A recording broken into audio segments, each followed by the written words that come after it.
Channel S ডিজিটালে সবাইকে স্বাগত জানাচ্ছি। আমি রাজু আহমেদ। এই মুহূর্তে আমি অবস্থান করছি রাজশাহী স্টেশনে।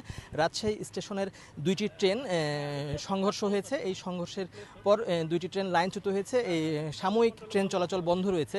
আমাদের সঙ্গে এই মুহূর্তে অবস্থান করছে রাজশাহী স্টেশন মাস্টার। তিনি বলবেন আসলে এখানে কী হয়েছে।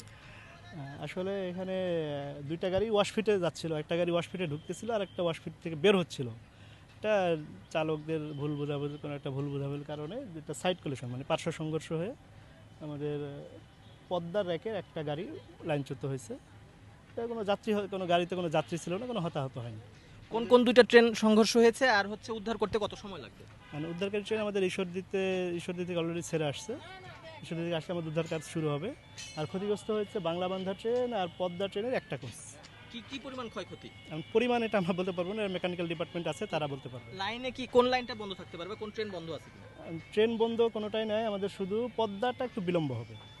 উদ্ধার কাজ শেষ হলে আমাদের পদ্মা বিলম্ব হবে, তাছাড়া বাকি সব জায়গায়। ধন্যবাদ। আমরা যেটা শুনছিলেন যে এখানে ঢাকাগামী পদ্মা ট্রেন এবং বাংলাবান্ধা ট্রেন, এই দুটা ট্রেনের ওয়াশ ফিডে যাচ্ছিল, ওয়াশ করার জন্য যাচ্ছিল। সে সময় পাশাপাশি মিস ইনফরমেশনের কারণে পাশাপাশি সংঘর্ষ হয় এবং পদ্মা যে ট্রেনটি তার দুইটা বগি লাইনচ্যুত হয়েছে। আমাদেরকে স্টেশন কর্তৃপক্ষ যেটা বলেছে যে লাইনের বেশ বড়সড় ক্ষতি হয়েছে, এইটা সংস্কার করতে মেলা সময় লাগবে। আর এই ট্রেন দুটি উদ্ধার করতে অন্ততপক্ষে 1.5 থেকে 2 ঘন্টা সময় লাগবে। ঈশ্বরদী থেকে উদ্ধারকারী ট্রেনটা আসবে, ট্রেন আসার পর এই বগিগুলোকে সরাবে, তারপরে এই লাইনটা পরিষ্কার হবে বা এই ট্রেনটা চলাচলের উপযুক্ত হবে।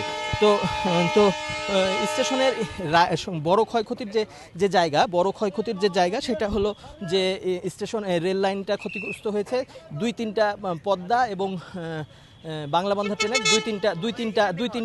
দুই তিনটা বগি ক্ষতিগ্রস্ত হয়েছে। তো রাজশাহী স্টেশন থেকে এই ছিল আমার কাছে সর্বশেষ তথ্য।